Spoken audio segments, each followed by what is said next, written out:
Welcome to my Asshole Podcast. Let's get into it.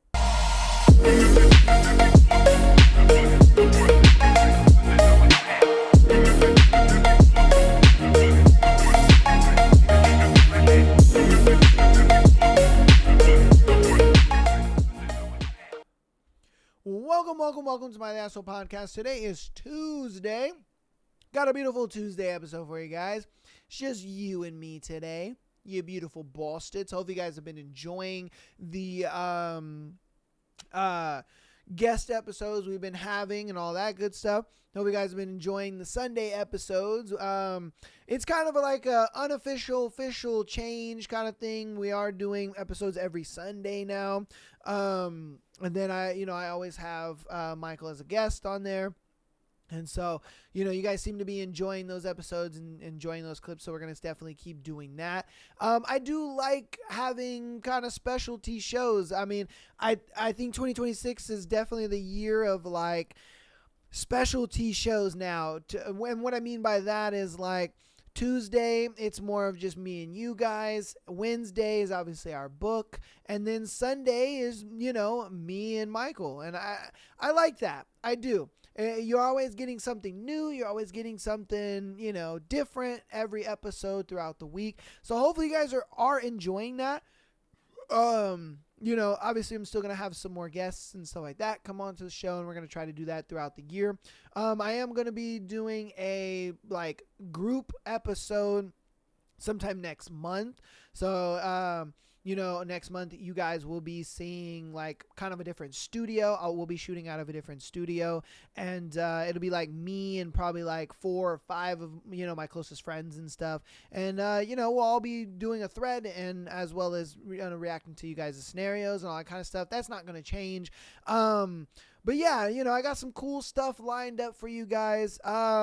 I do want to make a super quick announcement though, as far as streaming and stuff. Obviously I'm going to be starting to slow down on streaming, only because with this year I'm trying to do a lot more guest episodes, and with guest episodes I'm kind of going off of the guests schedules a lot of the times, and a lot of times their schedule doesn't align up with when I normally film. So sometimes I have to film on stream days, and then they don't get here till late to film in the studio and stuff like that. So again, it's one of those things where it's I have to kind of go by that, and it's I either can do streaming or I can do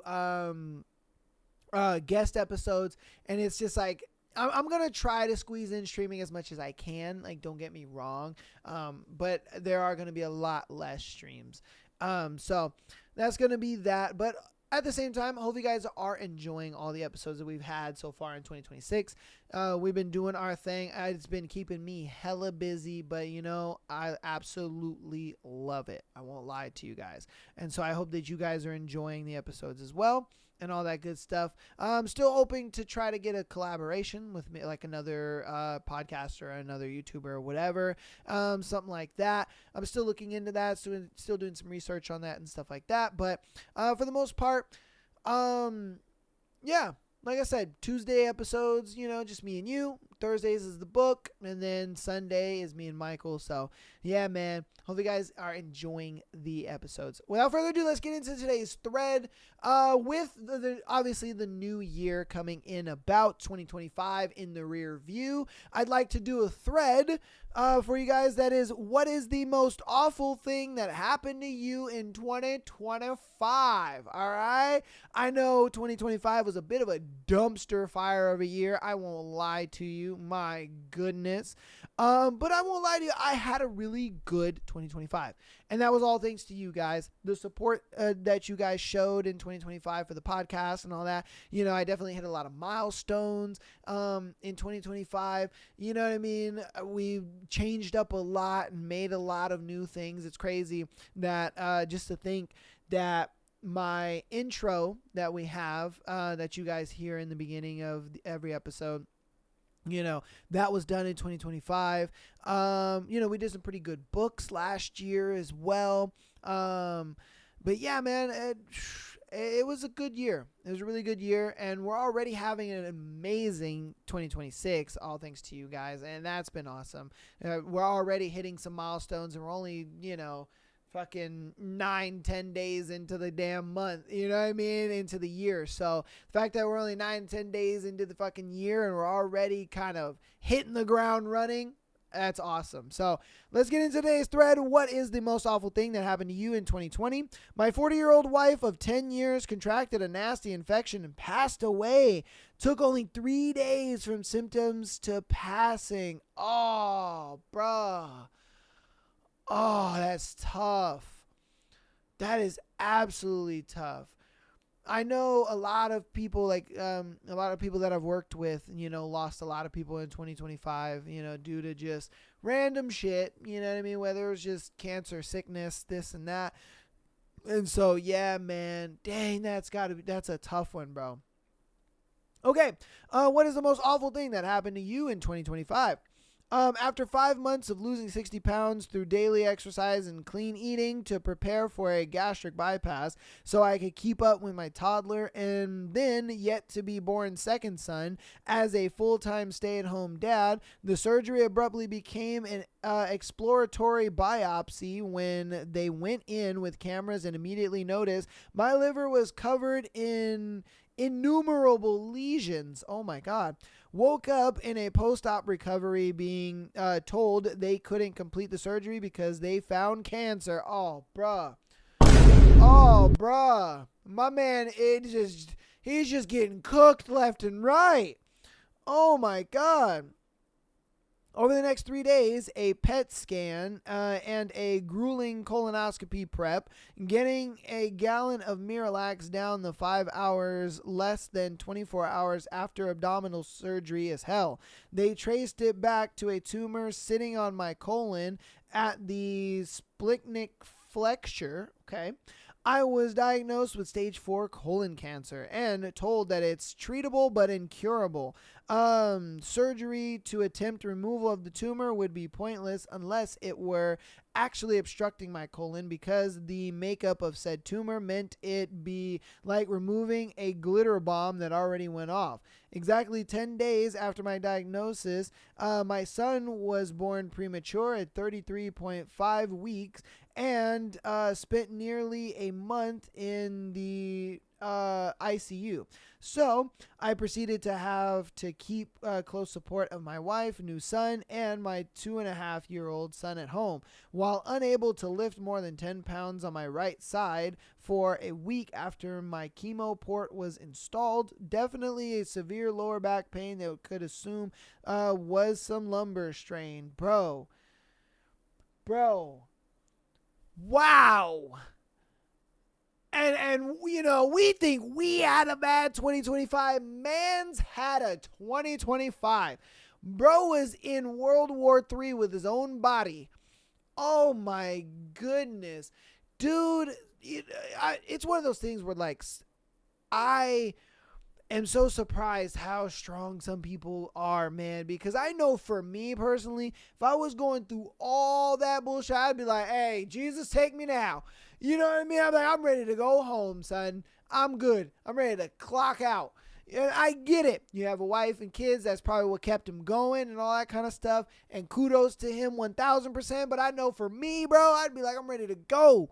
I'm ready to go. Dude, I ain't gonna lie to you, man. I sit there and I be counting my lucky stars every single day that I have 2 arms, 2 legs, 2 eyes, nose, and 2 ears that work just fine.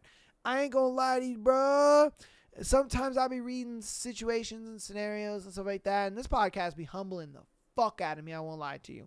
All right, it be humbling the fuck out of me to the point where I'm like, I need to be grateful. And I hope you listeners, you feel the same way, where it's like you start to realize, holy shit, I ain't got it as bad as some people. I need to be fucking grateful that I can get up every morning and have coffee and eat food normally and be all right. Bro, it's one of those things where you don't really realize how much you're taking for granted until you hear about somebody else's experience.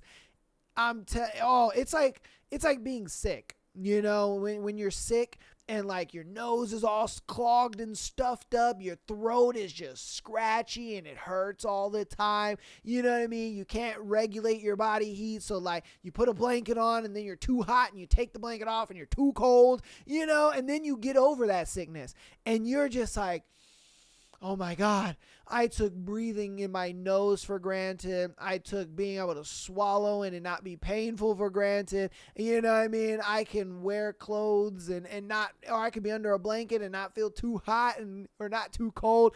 I'm telling you, bro. Oh, yeah. Hey, count your lucky stars, all right? I want you to, you know, hear this man's story right now and be just grateful. You know, be grateful that you got two arms, two legs, two eyes, a nose, and two ears that work just fine. You know, work just fine. Oh, because we all take it for granted sometimes. I know I do. Oh man. All right. Okay. What's the most awful thing that has happened to you in 2025? I fell down concrete stairs running to catch a train, broke my face in two places. Holy shit, I didn't know you could break your face. Both wrists and some teeth, 3 titanium plates, 3 operations and many hours of physiotherapy and dental work, and I'm good as new. All this happened after losing my job and struggling to find a new one for the whole year. Hold the fucking handrail and appreciate your work if you have some. Damn. That's wild. I did not know that you could break your face. I mean, I get it. You know, you're obviously your skull is a bone. It can break. But damn, son. The fact that you went through all that, crazy. Wow. Oh man. And sometimes, you know, it's one of those things where you kind of gotta go through some traumatic ass shit to realize, you know what? I need to start I need to stop taking some shit for granted. It's the little things, you know what I mean? It's the little things that you take for granted. Like as simple as using a goddamn handrail for that man. Because that boy I guarantee you, every time he goes down some stairs now, he uses a handrail. He's just like, you know what? Safety first. Yes. Ah, damn. Crazy. Okay, what is the most awful thing that has happened to you in 2025? My baby brother died at 41 due to undiagnosed diabetes. Diabetes is mostly preventable if you get yearly doctor checks. Family is heartbroken. Dang. Oh, yeah.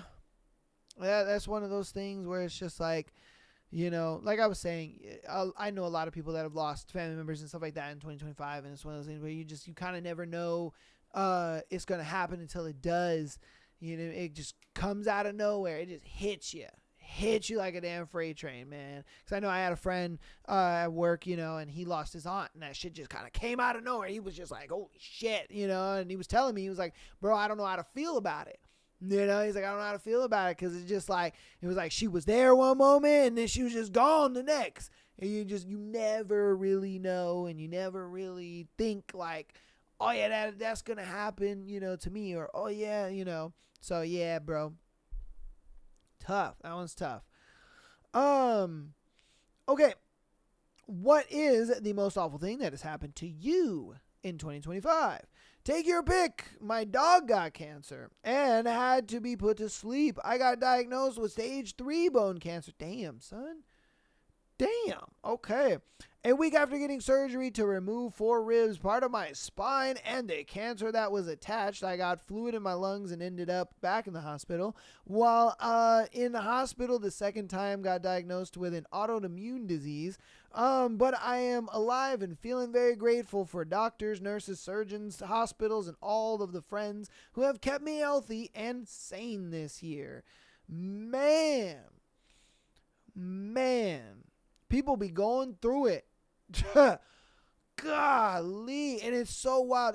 And that's one thing about this podcast that has like really taught me that, you know, world is so much bigger than, the fishbowl that you kind of put yourself in. Like think about it like this, the city that you live in and the neighboring cities that you visit or drive through, either to go to work or to see friends, or to go to, I don't know, amusement parks, or you go, to have fun or go to restaurants, whatever. Like, you don't realize how much of a fishbowl you kind of really live in until you kind of experience other people's stories, or not experience them, but like you hear about other people's stories and their lives and stuff like that elsewhere in other parts of the world. And then it really kind of like gives you perspective of like, damn, there are so many people out there who are either on the other side of the world, other side of the country, whatever it may be, that's just going through some crazy shit. You know what I mean? Like, in the same breath, in the same moment that you're, driving, I don't know, the Mickey D's or something like that. There's a motherfucker over there found out his dog got cancer and found out he got cancer. You know what I mean? He's in and out of the hospital dealing with this and that and going and it's like, and you're just so obligatory to it. You know what I mean? Because again, we live in our little fishbowl. Because I know for me, like even before starting this show, you kind of feel as if the world is as big as what's around you. And then when you start to kind of like, I don't want to say experience because that's the wrong word. But once you start to like hear about other people's experience and their lives and what they've gone through and what they're doing and stuff like that, then it kind of like breaks you out of this fishbowl a little bit, and it kind of gives you perspective. Because there's times when, I'm like just chilling and doing something, and I think to myself, I'm just like, man, there's a person like on the other side of the country, that's just going through some shit. You know what I mean? And I'm over here just chilling. Or there's some dude who is like getting broken up with his girl. There's some dude that is like, I don't know, finding out that he's only got a couple months to live or something. Or it's like all these crazy things are happening all at the same moment. And you don't really think about them because, like I said, we just live in this little fishbowl of our lives, and we don't really think about these kind of things until, obviously, you are told about them, or somebody tells you about their experiences, and they kind of, or you find out about it or whatever it may be.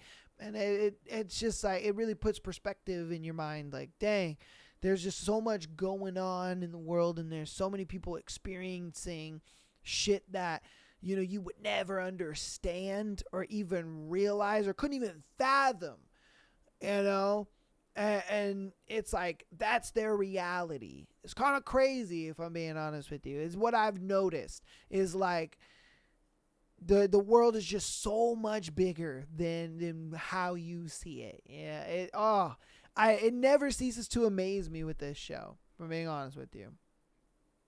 All right. There's a lot of sad shit in this thread. I won't lie to you. A lot of sad shit. All right, this will be our last one for this thread, though. All right, what is the most awful thing that happened to you in 2025?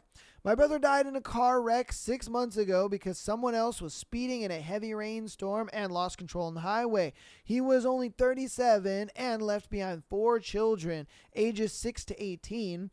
Our parents got divorced when I was 4. He was 7.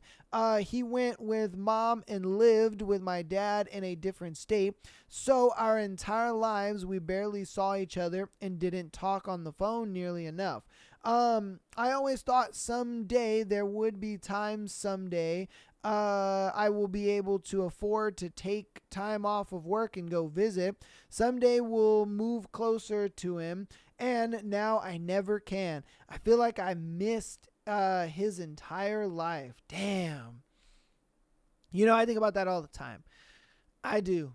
I think about that all the time. I'm the type of person where, I look at it like, I always tell people, regardless of like how shitty you may feel about, like a certain family member or your brother or your dad or your mom or whatever it may be, or your sibling, it's one of those things where even if they absolutely piss you off. Even if, they've made a lot of mistakes or they've done things that, you may not find favorable or whatever, it's always good to have some kind of relationship with them, regardless. Reason being is because, for one, you only get one set of parents. You only get one set of siblings.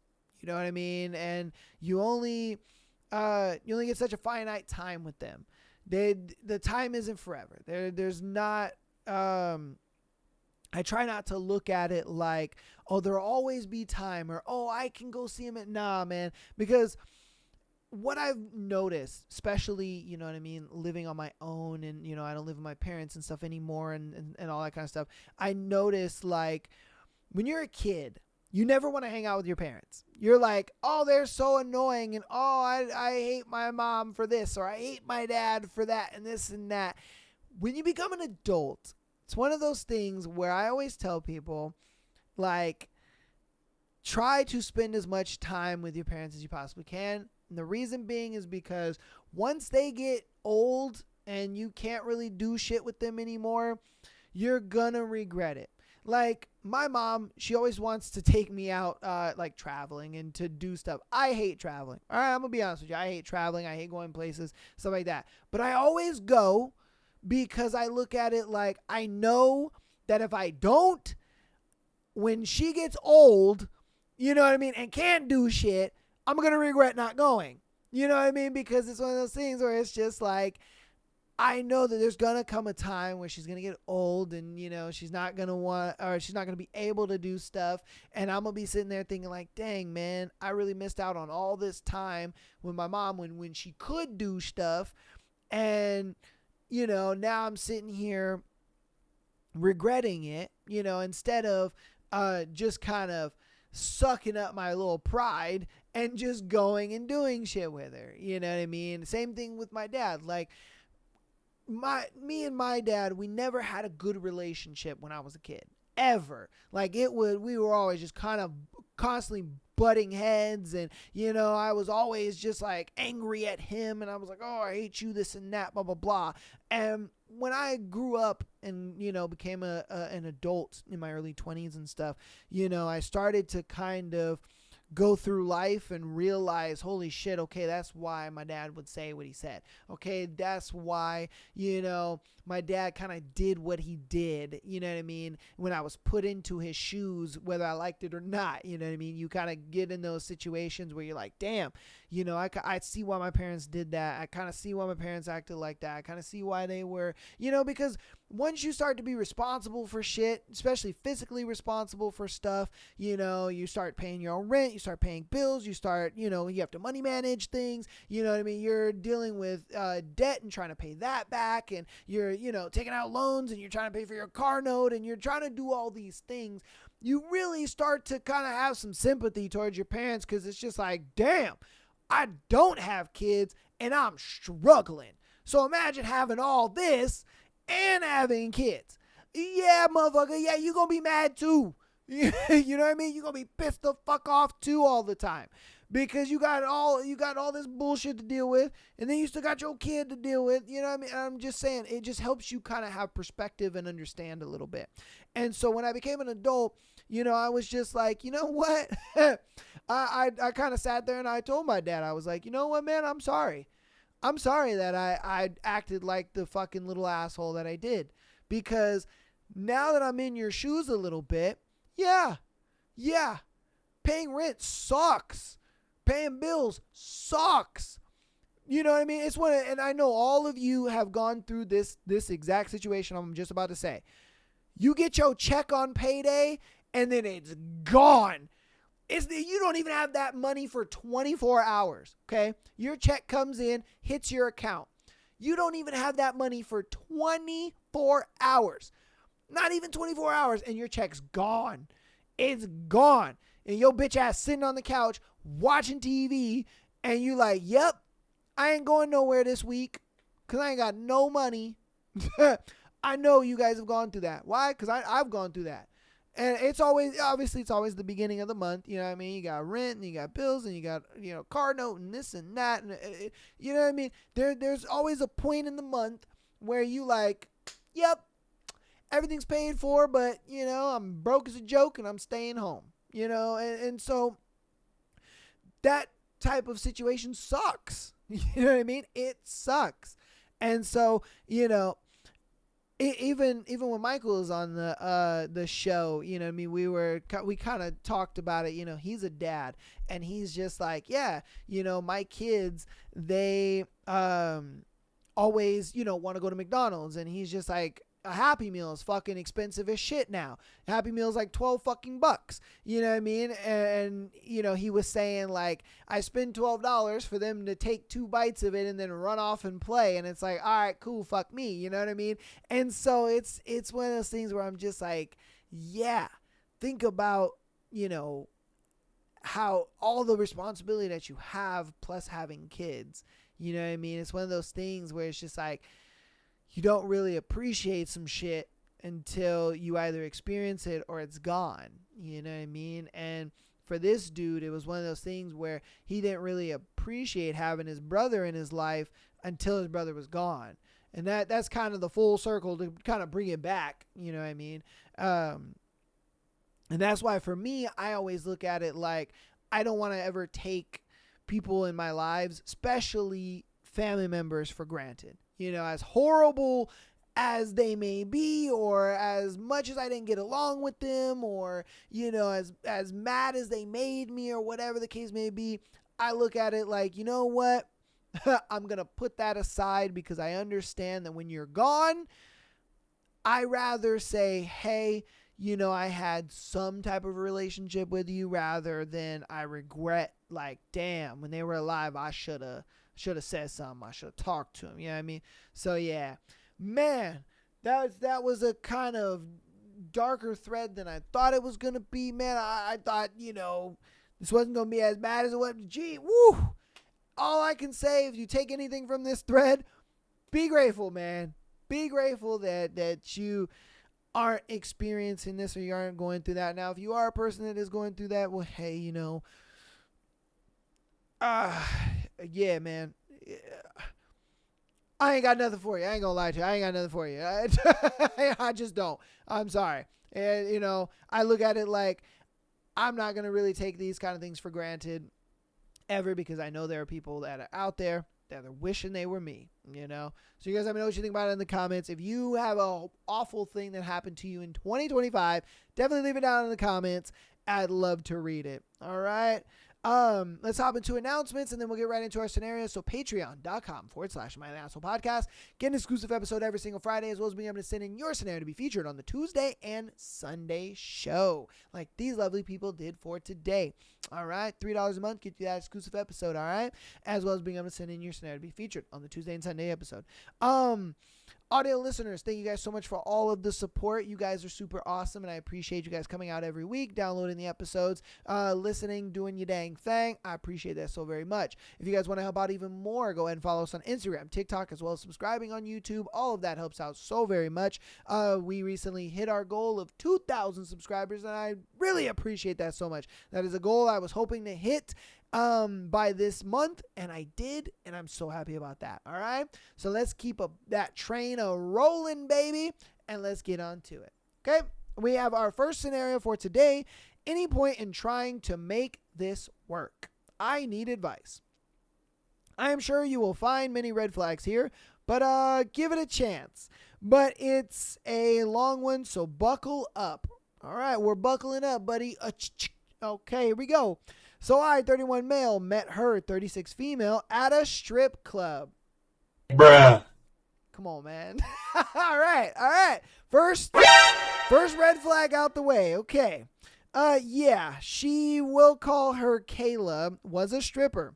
I don't go to strip clubs often, but my friend had just been dumped and I wanted to go, so we went. And our meeting gets worse. That night, I talked to her for about an hour and gave her almost $1,500. Oh. Hey, yo, what the fuck? That's crazy. To be honest, I kind of just like to spend some cash sometimes. Bro, that's not some cash. That's a lot of money. If he was like if it was like $500, then I'd be like, all right, cool, whatever. But you spent $1,500. That's crazy. I indulged the fantasy. The flirting was fun. We talked politics and TV shows. She was interested in my Air Force stuff. Nah, nigga, she was interested in the money, but okay, that's neither here nor there. I left the club with an empty wallet and a phone number I was certain was fake, and I was content with that. But it wasn't fake, and we went on a date, and the next day, we went to a nice French place downtown where she offered to pay. In fact, she offered to give all the money back. I didn't let her. Over the next month, we went on a few more dates. We didn't even have sex until like the third or fourth date. That's pretty normal. And that was only after she spilled some wine on me, and one thing led to another. Nah, that was planned. All right, that was calculated. She spilled some wine on your penis and was just like, "Oh my God, let me touch it." You know? Oh, you know, like, come on, man. You know, hey, she knew what she was doing. Yeah. She knew. She knew what she was doing. All right. Let's see. Okay. Honestly, despite the circumstances of our meeting, it was basically the most normal dating experience I've had. That's it? So you're saying, okay. So let me get this straight. You're asking me, should you make it work with a girl that's a stripper? I mean, if you're okay with, like, look, okay, personally, I would never date a stripper. I just wouldn't. I'm the type of dude where I look at it like any girl that's involved in sex work, you know, they don't tend to be the best partners. All right. Why? Because they have to put themselves in precarious, you know, situations and all that kind of stuff. And I just don't want to have to deal with that. Also, I look at it like I want my woman's sexuality to be solely mine. If she's a stripper, then it's a thing where it's like she kind of has to share her sexuality. Her sexuality is her job. And I'm just not for that. But that's just me personally. If for you, you're okay with that, you know what I mean? You're okay with her sexuality not being solely yours. If you're okay with her sexuality being her job and that's what she does, you feel like, nah, you know, she's good to me and she does right by me, then I say go for it. You know, I say, hey, this would be something that you, these are things you can tolerate and you're okay with, then go for it. I don't see why not. Because it's, again, you know, there are dudes out there that don't mind that kind of stuff. You know, they'll date a stripper or they'll date a girl who, you know, has an OnlyFans, or they'll date a porn star or whatever it may be. I would argue most guys, you know, they want their girl's sexuality to be solely theirs.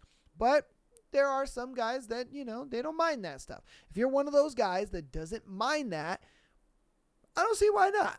Go ahead, man. Now, do I think this relationship is gonna flourish? I don't think so.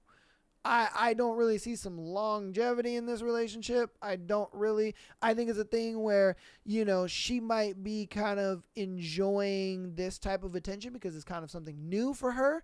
I'm sure there's a lot of guys that don't really take her serious, or they kind of only see her as a sex object and stuff like that. And so you're kind of that guy that comes in and you don't really see her as a sex object. You kind of see her more as a person and this and that. So that might be the reason why she stays. But I think once the rose tinted glasses come off and, you know, she kind of realizes, you know, this ain't really what I want, or she kind of sees opportunity in something else, I do think she'll jump ship and go to something else. But again, that's neither here nor there. And that's kind of the reason why I say a lot of times girls that are involved in sex work, they kind of have to put themselves in precarious, you know, situations. And a lot of times those precarious situations, you know, kind of put them in a bad light when it comes to like relationships and stuff. So that could test the waters of you guys' relationships. It also could be a thing where you're cool with, her being a stripper and her sexuality being out there, now, but you may not be cool with that, let's say a year down the road. You may not be cool with that. You might want her to quit and do something else. And she's like, nah, this is good money. Like, you ain't paying my bills, nigga. Like, you know what I mean? So you got to kind of think about all the angles here, and then also you got to think about like the future. You got to think about like far in the future. Like, am I still going to be okay with her stripping? Am I still going to be okay with her kind of selling her sexuality? Am I still going to be okay with, her being in precarious situations with men and stuff like that? Do I think that she's going to be a good long-term girlfriend? Is she going to want to stay with me long-term? Or is it going to be a thing where she's going to kind of be looking for the next best little thing? Does she just have rose-tinted glasses on and this is not really a genuine kind of like, I guess you could say love? Or is this just kind of like ooh, he's treating me different? There's a lot that kind of plays into it. There's a lot that you're going to have to think about. But again, if we're going to take it base level, if you're okay with her being a stripper, and you're okay with her being in precarious situations with other men. And what I mean by precarious situations with other men is like, she's going to get offered a lot of money to have sex with these dudes. Homeboy is just like, hey, I got 5 bands. You trying to fuck? Like, I don't think she's really going to turn down 5 bands. You know what I mean? Knowing she just got to fuck this dude. You just never know. And that's why I'm saying she gets put in precarious situations. So again, if you're okay with that, I don't see why not. Go for it. Do your thing. Because it seems like you guys went on a couple dates and you guys had a good time and, you guys clicked to some degree and you guys seem cool and, she seems compatible with you for some odd reason, whatever it may be. So again, if that's cool with you, then hey, that's cool with me, dog. Do your thing. Like I said, me personally, nah, I wouldn't do it. I just wouldn't do it. Like I said, I just wouldn't do it. You guys let me know what you think about it in the comments. Give a man some advice if, you got some advice to give because, yeah, that's a tough one. That's a tough one. On to our next one, though. All right, am I overreacting? A guy my girlfriend used to hook up with messaged her the other day. Okay. A guy my girlfriend used to hook up with hit her up the other day. She told me about it, but kind of downplayed it. She said she just thought it was funny. I asked what he said, and I thought her response was kind of odd. He said that he missed fucking her. She asked, why me? He said some typical reasons, and she replied, I don't see any dupes. I am flattered. That was the end of the conversation. While she did tell me about it, it really bothers me. I think what bothers me the most is that she didn't defend herself or our relationship. I asked if she blocked him after, and she said not yet. We have been together 8 years. He has to be well aware of that. I am pretty livid, and she made sure I told her how I felt. I made sure I told her how I feel. Am I overreacting? Yes, only because in a way she entertained it.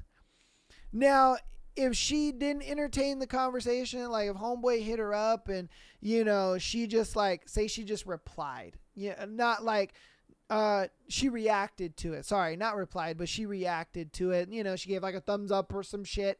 Then I would be like, yeah, nigga, you overreacting because she didn't really say nothing back. But the fact that she kind of entertained the conversation a little bit kind of shows me that it's like, okay, why are you leaving the door open?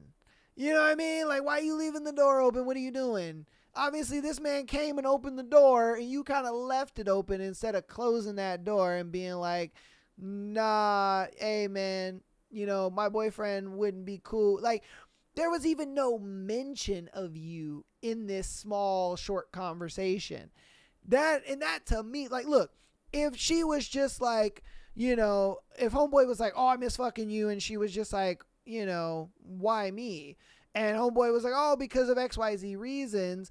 And then she was just like, okay, well, sorry, you can't do that because, my boyfriend. Or even if she just came straight out and was just like, okay, that's cool, but you know, I have a man or whatever, or you know, I have a man, like just some mention of the boyfriend, I would have been like, nah, bro, you're overreacting. You're good. She mentioned you. She kind of stomped it out. It is what it is. But the fact that she didn't mention you, I'm like, yeah, nah, fam, you ain't overreacting. Because the lack of mentioning you just kind of tells me that this door is kind of open. It may be slightly ajar. It may be, you know, a little more open than we think. I don't think it's fully open. You know what I mean? I don't think she like left the door fully open, but that bitch sure is ajar. You know what I mean? Let's be honest here. So that's why I'm kind of like leaning more towards like, yeah, I don't think you're overreacting, because it's like, bro, why are you entertaining this man? Knowing that, you know, I don't fuck with that shit. You know what I mean? Knowing I don't fuck with that, why are you entertaining this man? I don't like that. So, I don't know. That's how I see it. You guys let me know what you think about it in the comments. Do you think, you know, she got a little something nefarious going on? Do you think it was innocent? Do you think, you know, maybe homeboy is overreacting a little bit? Do you agree with me that, you know, he's only overreacting because she kind of left that door open a little bit? Just let me know. Let me know.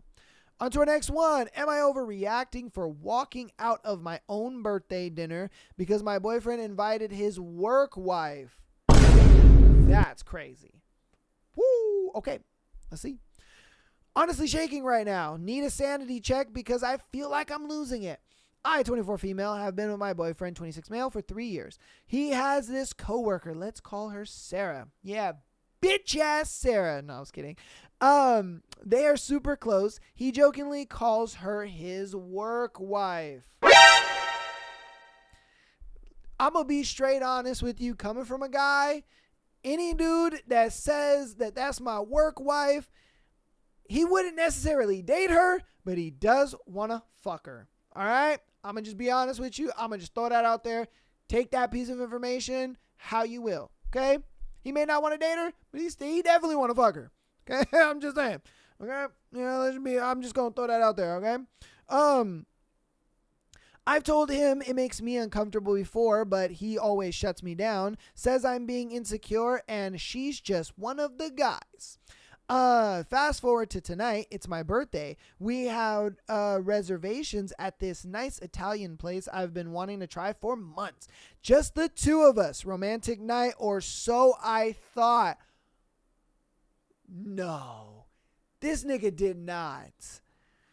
We get there, get seated, and 10 minutes later, Sarah walks in. I look at him and he's grinning, says, surprise, Sarah helped me pick the place, so I thought it'd be nice to include her. No, bruh. No.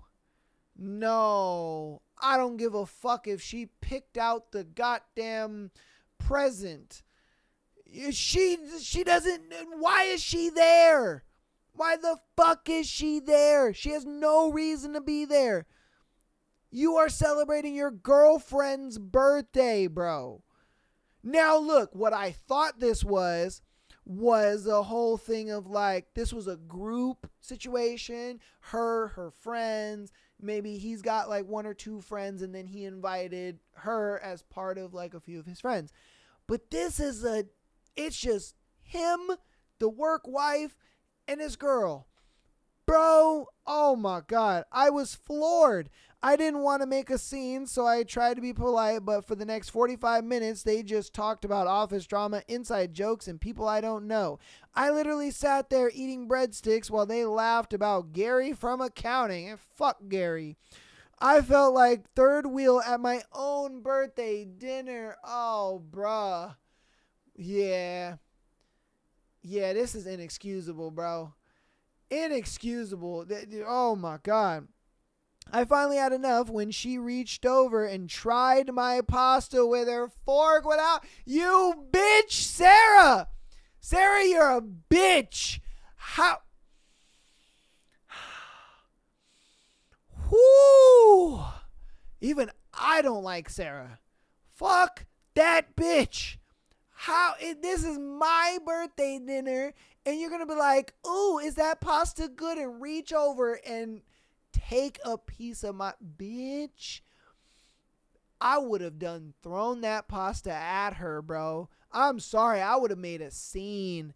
Because it's like, okay, it's bad enough you brought this bitch when it was supposed to be just me and you. Then you guys are having conversation about people I don't know and having inside jokes and laughing and all that kind of stuff. Now, here's where I fly off the handle.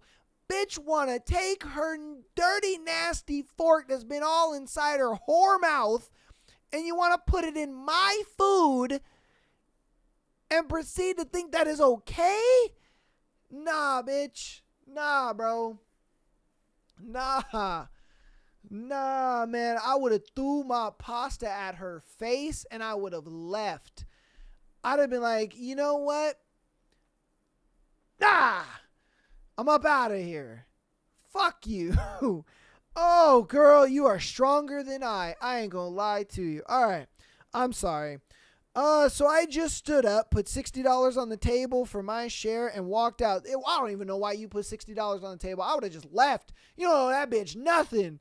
What the fuck? It's your birthday. Didn't say a word. Now my phone is blowing up. He's saying I'm a psycho and I humiliated him in front of his friend. Sarah even sent me a text saying I needed to chill out and I'm ruining a good vibe over nothing. I'm sitting in my apartment crying, but I also fuming. Am I overreacting? He's making me feel like I am the crazy one for wanting a solo dinner with my boyfriend on my birthday. You are not overreacting. You need to break up with this dude immediately. You go tell him, hey man, you go be with fucking Sarah, bro. You go be with that fucking cum guzzling whore because I don't care anymore. Girl, you don't need that. Oh my God, you don't need that. This man is diabolical. How are you going to, first off, you're going to invite another girl to your girlfriend's birthday. That already, like, the moment you saw that should have let you know, like, yeah, no, I'm good, done, bye. That should have already let you know, girl. And then they're over here ignoring you completely, having this one-on-one conversation like they're on a date, and you're just fucking the chaperone or some shit. And then bitch want to take her dirty ass nasty fork and put it in your food. I'm like, bitch, who are you? I'm telling you, I would have threw that pasta in her face, son. And then, like I say, you're a bigger person than me. I wouldn't have put $60. I wouldn't have put shit on that table.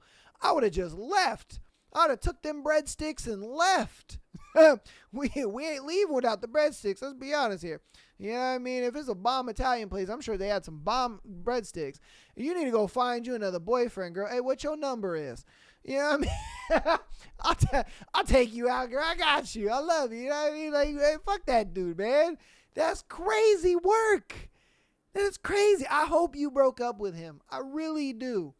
Because if I'm being honest with you, like I said at the top of the scenario, any dude that has a work wife, he won't date her, but he wants to fuck her. All right? I'm being dead serious. That is some wild shit. And he would do that to you on your birthday. Like I said, what I thought is this was a group thing. It was her and maybe two of her friends, him, and he was able to invite two friends, and this work wife girl was one of them.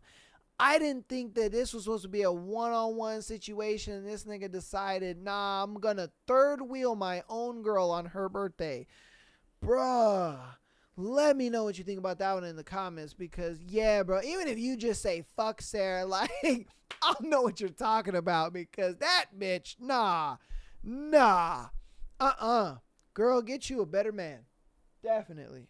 All right, on to our next one. Am I overreacting to my boyfriend screaming at the bartender? Oh, Lord. Okay, my long-term boyfriend, 22 male, and I, 23 female, went bar hopping with a few friends to celebrate our dear friend's birthday. It was starting off really fun. For some added context, I might have been feeling a bit sensitive as I was very sleepy since I had a very productive day prior to the night out and was feeling pretty wiped out. So I don't know if that's the cause or of my overreacting or slash sensitivity. We got to the second bar. It was looking fun with a good dance floor and decent music. My boyfriend decided to buy us our next round and get the good vibes going. 4 people in total. He had also just won money at the casino earlier in the night, so he was using his winning loot to lavish drinks for the group. The drinks come out, and I didn't really understand what was happening, but I quickly noticed he was speaking to the bartender in a very tense and heated way. It seemed like she got the drinks wrong. She started saying, "No, you said," and what the drink's name is, and he was arguing back, trying to correct her. She just kept saying nope, insinuating that he should just take the drinks she made. It was a super busy bar, and she seemed like she was drowning with how many patrons were demanding their drinks, to be honest. He begrudgingly goes to her, grabs her. Wait, hold on. Sorry. Gave her the cash, but kept muttering, yelling, and arguing all throughout, though he still paid. Our friend chipped in some cash too, but my boyfriend was still super angry. I asked what happened, and he was upset, just yelling in her direction. She charged me fucking $50. That's not what I fucking ordered. What the fuck? He was obviously drunk and very upset, and I was just trying my best to calm him down, but I could tell it was pissing him off, and he gave me looks like, "You're so on her side, great," rolls his eyes. I saw the bartender look upset, like she was fighting back tears and avoiding him as he kept yelling about it. He has a tendency to get very locked on when someone pisses him off and struggled to let it go. I've been a victim of this many times, so it's something I'm used to from him. Ooh, which you shouldn't be. I was about to say, this is probably a precursor to him yelling at you, but she's used to it apparently. That is crazy work that some girls will sit there and they will just be like, yeah, my boyfriend getting mad and yelling at me and throwing plates at my face. Yeah, I get used to it. It's just fine. Like, bro, like, what the fuck? Is that not reason to leave a dude or what? What are we doing here? Bitches like plates thrown at him or something? Like, what the fuck is going on here? Okay, he's not throwing plates at her, but you know what I mean. But not used to watching from the third person POV. I felt so embarrassed and sorry for her. Also, seeing him yelling at her like that made me realize what happens when he yells at me like that when he's drunk / mad. Of course, I tried talking to him about it later on, and he totally blew up and shut me down, spoke over and / interrupted, threatened to break up. We share an apartment, so it's a very scary suggestion to just throw out there, and blamed me for ruining his friend's birthday and stormed out. Ooh, yeah, you're dealing with a bipolar ass dude, if I'm being honest with you. I feel like there is no excuse to get aggressive with a girl just trying to do her job bartending at a busy club. Even though she made a mistake, there are better ways to sort it out. Also, he did look terrifying and super aggressive and scary. I was trying to explain that to him, but he just acted really offended and shocked and made me feel crazy. I tried explaining he makes me feel scared when he gets mad at me like that, and his response is, "Why the fuck are you with me then?" Oh, damn. He insists he didn't scream. I am exhausted over the semantics. He was very heated, very upset, very aggressive, arguing with the drinks loudly enough that he could definitely hear him over the crowd of the bar and blasted music. What else would you call that? Am I crazy? No, I think you're not overreacting. And if I'm being honest with you, you're kind of gaslighting yourself into believing that this guy is a good guy and a guy that you should be dating and being with. Because if I'm being honest with you, sweetheart, you are like literally one argument away from getting socked in the fucking face. If I'm being honest with you. All right, a lot of girls sit there and they will be in relationships with these overly aggressive dudes thinking like, oh, it's fine. It's hunky-dory. Da-la day, cousin. Everything's fine. Cat pooped on Milan. Nothing's going on. And then, a month or two down the road, they over here got a nice little shiner over here wearing sunglasses. Oh, no, I ran into a door. It's fine. Like, bro, this is kind of where you're heading if I'm being honest with you. And so that's why it's one of those things where if I'm being honest with you and if I can give you some advice, I would definitely get out of this relationship. Because again, okay, first off, you said that you're used to him yelling at you and getting mad at you and blowing up in the way he did. That already is crazy. All right? That already right there is wild. You're already kind of gaslighting yourself into this shitty relationship. 2, the fact that he gets mad over that kind of stuff. Look, you got to understand, man, that people who make mistakes in the retail and all that kind of stuff, or in the service industry in general, they're not making mistakes on purpose, bro. It's one of those things where it is really, genuinely, honestly a mistake. It really is. It's one of those things where, like, anytime that, say I'm on a date with a girl or whatever, and they get my food wrong, I'm not going to sit there and complain about it. It is what it is, man. And if I pull the guy aside and I say, hey, look, I think I may have, mistaked what I ordered. This wasn't what I ordered. I ordered this. I may have said it wrong. You know what I mean? I try to just come at the angle of like, I know you didn't make this mistake on purpose. It was a mistake and it happens. You know what I mean? And if you're the type of person that can't understand that, and you can't, just understand that, hey, it's a mistake. It is what it is. It's all right. Like, dude, like if you can't understand that, then I don't know what to tell you, man. Those are the type of people that I can't stand the most. Because when I worked retail, that is really how it was. I would genuinely make a mistake. This was just one of those things where it was like, dude, it was genuinely a mistake. I'm not out here trying to, ruin your day by making this mistake. I'll just fix the mistake. It's fine. It's okay. It's cool. Don't worry about it. You know what I mean? But it's one of those things where it's just like people who sit there and they can't understand that it was just genuinely a mistake. Those tend to be the people who are the most like bipolar. Those are people who tend to be, just shitty people in general. Like, look, I get it. There may be some great qualities about your boyfriend. There may be some things that you really love and enjoy about him. But I don't think that this is a relationship that you stay in very long term. And the reason I say that is just for the simple fact that you said, oh, yeah, he can be super aggressive and this and that. I'll try to find it verbatim just so that way I'm not trying to like, get that. It was somewhere in here. Shit. Oh, I wish I could find it in here. Insinuating that.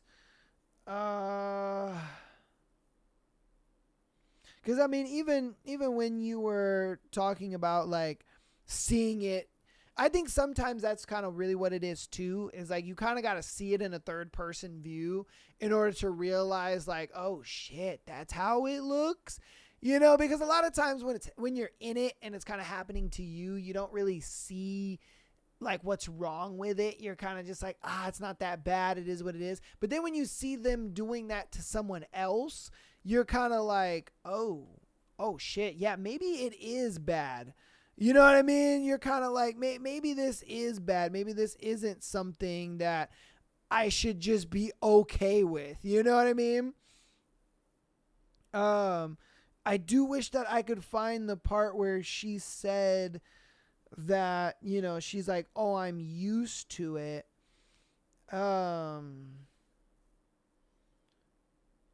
Let me see.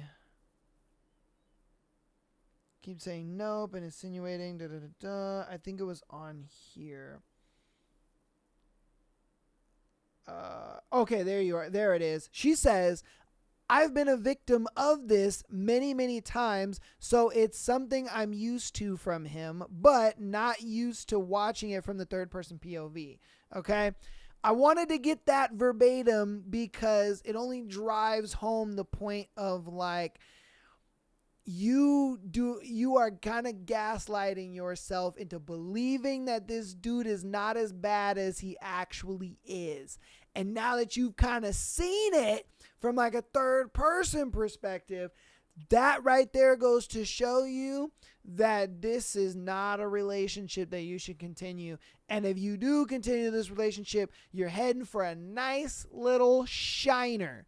You know, and then even the fact that you were trying to calm him down and be like, hey, don't worry about it. It's okay, babe. And then he's over here getting even more angry at you. And you're like voicing your concern like, hey, you know, when you get like that scares the shit out of me. And he's just like, then why the fuck are you with me? You know what I mean? It's like, yeah, why the fuck am I with you? Maybe I should leave, you know, because it's what I've always said this on the show. If you get to the point where you have to say to your partner, why are you with me? The relationship's over. Okay? Relationship's done. Relationship is absolutely done. It really is. Because if you get to that point where you are asking your partner, why are you with me? The relationship's over. It's over. Like, you guys can sit there and act and pretend and think that, oh, no, it's fine, and oh, no, it's okay, and oh, no, it's this, it's that. No, it's over. I'm sorry, it's over. It just is. That is the beginning of the end, my friend. That is the beginning of the end. And it's something that I didn't even realize in my own relationship because we did, you know, couples counseling, you know, kind of like just a little bit before we broke up and stuff. And even the counselor told me that same thing. The counselor was just like, you know, have you guys ever gotten to a point where, you know, you ask your partner, then why are you with me? And we're like, damn, yeah, we've said that before. And they're like, okay, then that means from that moment, that was the beginning of the end. You know what I mean? Once you get to that point, a lot of times, you know, you start to feel like, anytime you do something wrong or anytime there is a fight or anytime there's a disagreement or whatever the case may be, you then start to just default to that. Like, all right, why the fuck are you with me? Let's just break up. It is what it is. You know what I mean? You're done fighting for the relationship and you're ready to kind of give up on the relationship, you know? And it's always one of those things where it's like nobody kind of wants to be the bad guy. Nobody wants to be the dumper. Everybody wants to be the dumpy. And so that's kind of the reason why that gets thrown out there.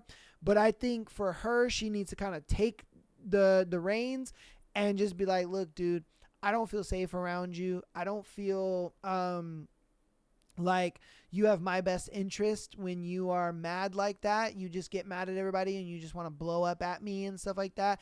I can't really entrust my safety to somebody like that.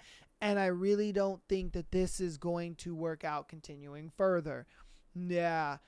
Because again, you're looking out for your safety at this point. That's kind of where it comes to, is that you're looking out for your safety. All right.